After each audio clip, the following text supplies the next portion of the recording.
as you're designing your postcard. So a couple things that I tend to see with beginning designers, and this is just some things to be aware about, that there tends not to be a you can never do this in design, but these are some things that I would highly encourage you not to do until you fully explored how other ways to do them. So the first one I see is outlining. I see this a lot with outlining objects, outlining images, outlining text. And so here's some examples. Here you can see all of the images are outlined in that bright blue. And what ends up happening with that bright blue is that your eye goes towards the bright sections of the text. So here, the image, but then also the outlines. So your eyes go to the bright outline there, and it's not helping your audience focus on what matters, which is this information here. It's helping your audience focus on these unnecessary elements, which are the outlines of these images. I also see it sometimes like this, where there's an outline around the outside of the page. This is not a you could never do it. There are ways in which you can do this well, but here that dotted white outline brings your attention to the outside of the piece as opposed to the information inside the piece. And so what ends up happening is we get pulled over here, and because it's white and it's dotted and it goes around the entire thing and it gets very close to the edge, there's not a lot of margins on this. It tends to pull your attention away from the text inside of it.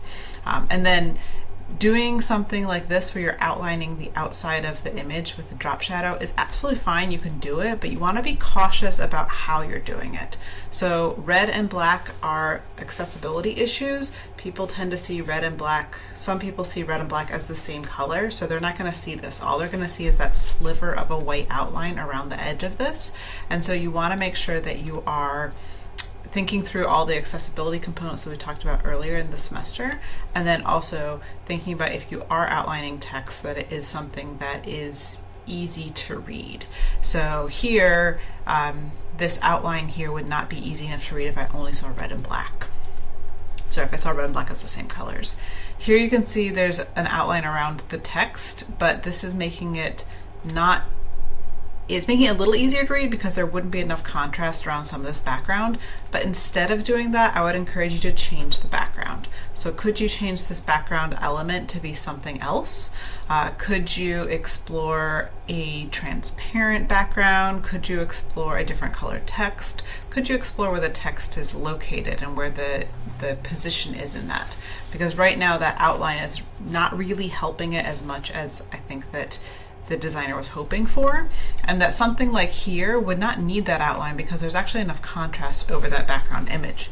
But something like this, that outline isn't giving enough contrast for it to be there. So oftentimes when you outline text, it's oftentimes to try and add contrast, but that's oftentimes the least helpful of the options that you have. So I would say think about the background and think about the foreground, and your outline option should be the very last thing in that checklist. The other thing I see a lot of times with beginning designers is centering of text. So centering text is not wrong. You can absolutely center text, but you shouldn't be centering body text. So when you have text like this as a body text, it ends up making it harder to read because the rag is both on the right and the left. And so it makes it harder for the audience to read, because how people read is they read in these syncopations and they tend to skip things. And then when they come back here, they expect that to start on the same line. And if it doesn't start on the same line, it's harder for the audience to read. And if you have a whole body amount of text that is centered, then it makes it something that the audience is less likely to read the entire thing because it's hard. And we are lazy by nature, so we tend to read things that are easy and that look inviting and that are something that is engaging to us. So when you center line body text, it makes it harder to read. It also adds these weird spacings on the insides and the outsides, which is your rag, but ideally it should be left aligned and then rag right. And then you want to think about your rag to make this less in than out and more like this. So can you adjust the line length at all to make it a little bit easier to read? Something like this, if you just had this here centered, just these 3 lines here, that would be absolutely fine. But you wouldn't want to have one word by itself on the end. And then having something like this where it's working with this side of the way that the image is structured, that works. But you do want to think about continuing that as much as possible. So maybe having the bullets start here, so that way it feels like it's consistent, because then you start to get a smaller spacing here. What you don't want to have though is having everything being centered, especially not bullets. Bullets should never be centered, and that you don't want to have any extra words just hanging out by themselves at the very, very end here. The next thing I see a lot of times is spacing concerns. So especially when you're starting out, it's really easy to think about the things that you're putting on the page and not what's left on the page. So what I mean by that is it's not just where you place things, it's where you don't place things. And so here you have a margin. There's a very, very, very small margin here, but that should ideally be bigger. And then this here should either, because it's so close, it either needs to align with this text, or you need to design it in a way that makes sense that it goes off the screen. Here you also have this outlined text here that you can see in the electric version here, that because it's outlined, the kerning is very hard to read because the lines are actually overlapping, whereas green screen, it's still very, very small. The kerning is very tight, but because there's no outline on it, it's easier to read than electric is. This is one word. It doesn't matter that much, but it is something that you do want to think about when you are designing in terms of outlining text does destroy some of the legibility components that were built into that typeface. And so ideally you don't want to do that. You also want to think about your spacing as we're talking about here. So paragraph spacing should be consistent. If you're going to have paragraph spacing, make it consistent throughout. And then thinking about your spacing between objects. So here you have a pretty large space between these two, and you have a large space between here, which is okay because this is a separate idea at the bottom than the top. And so that can work, but you do want to make sure that it feels uniform. Something like this, we have a left margin, which is great. That margin is not consistent over here, but then that right margin gets forgotten about. And so we want to make sure that we have margins on both sides, and that's not just on the outside of the page, but it's on between objects.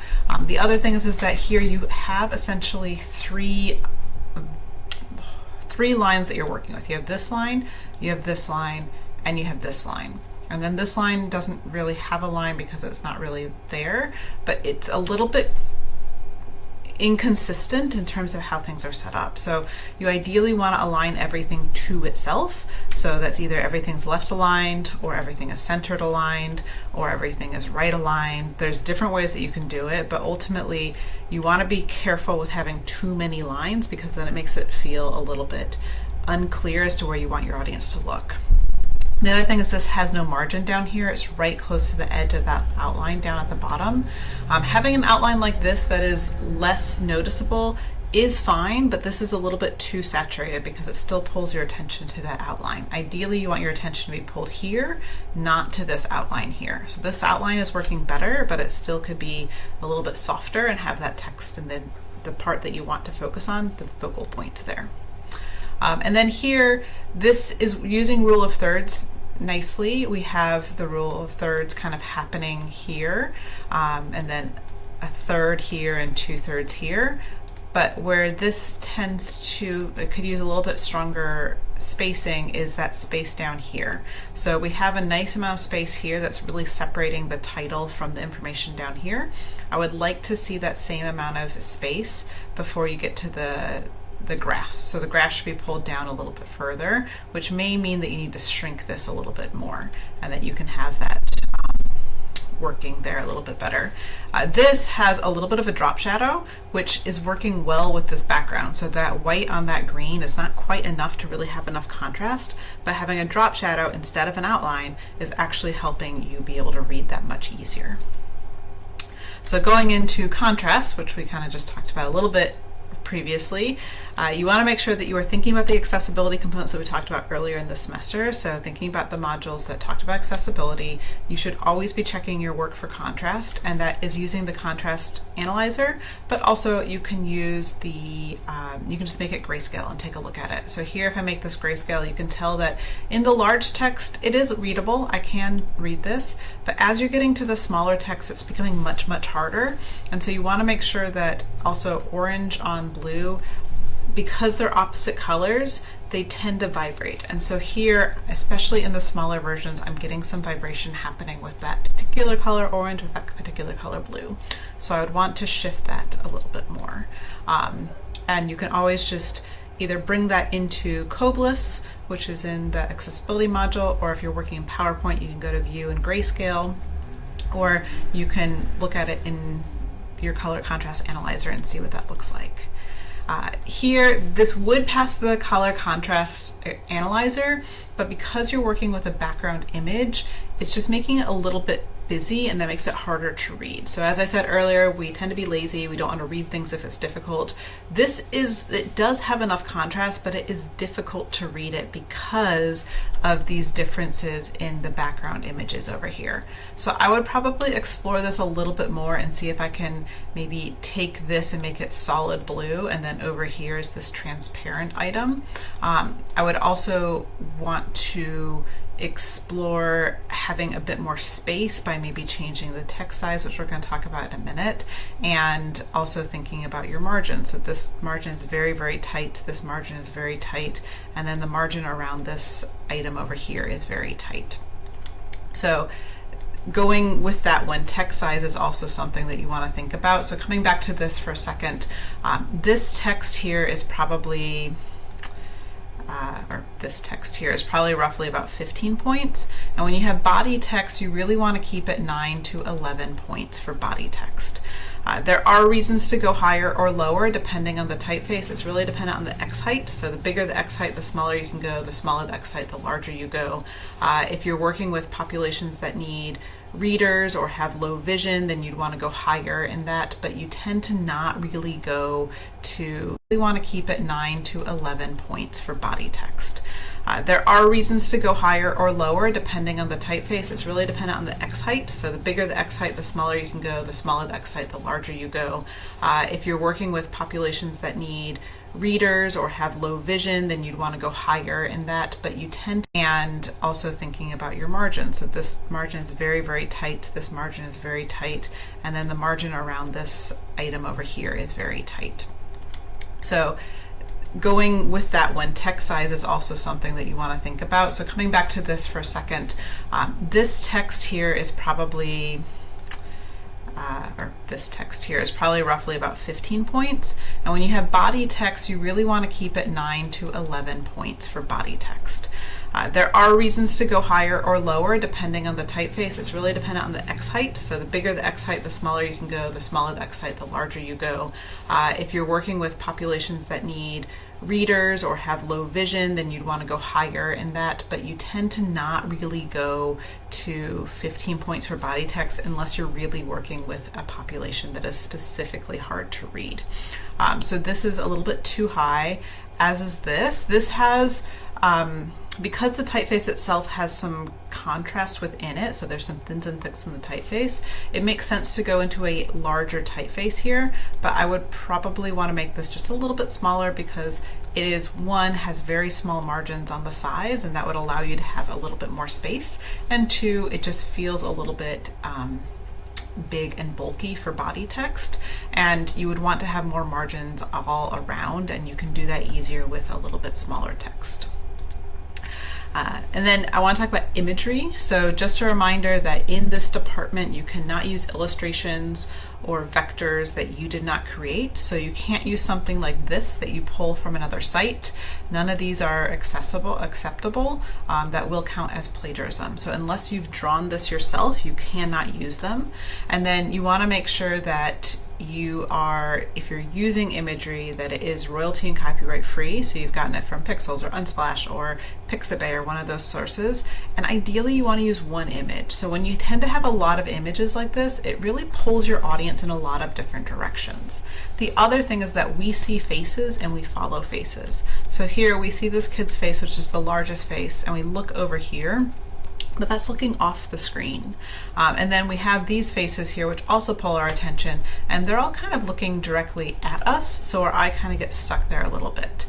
These are not really, the kids are facing away, so they're not really necessarily adding a lot of benefit. And what would work better here is if you actually had maybe one image where you had the kid here looking at Bright Beginning Daycare in Garner, North Carolina, so that the image of the person is facing the text. That's the most important, because that's going to ultimately help the audience focus on what matters.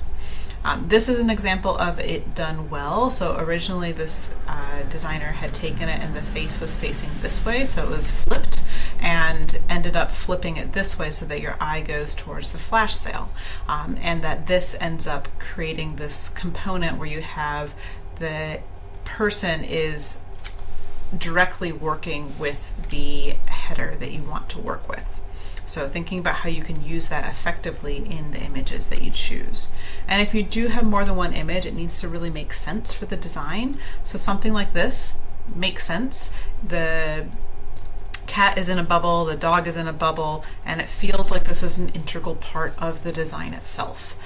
Now, once again, these bubbles are vectors, so you cannot use these if you did not draw them yourself. So this needs to be something that you have created and not something that you pull offline. And that you need to make sure that you are citing everything so that you don't have a plagiarism issue. And then the last thing I'd say is consistency. So having the front and the back look the same, they look similar, they look like they belong together.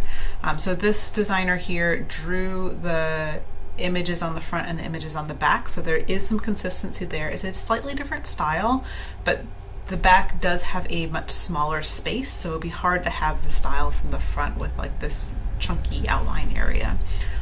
The text is the same that's being used back here.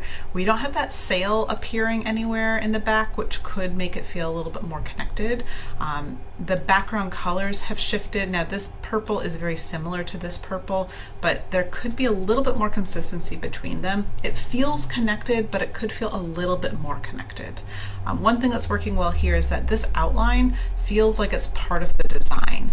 So it doesn't really pull your attention in the same way some of those other ones did. To make it pull a little bit less, you could make this a very, very light purple or a slightly darker purple than the background, and same with this, a slightly lighter tan color or slightly darker tan color. And that would make it stand out just a little bit less.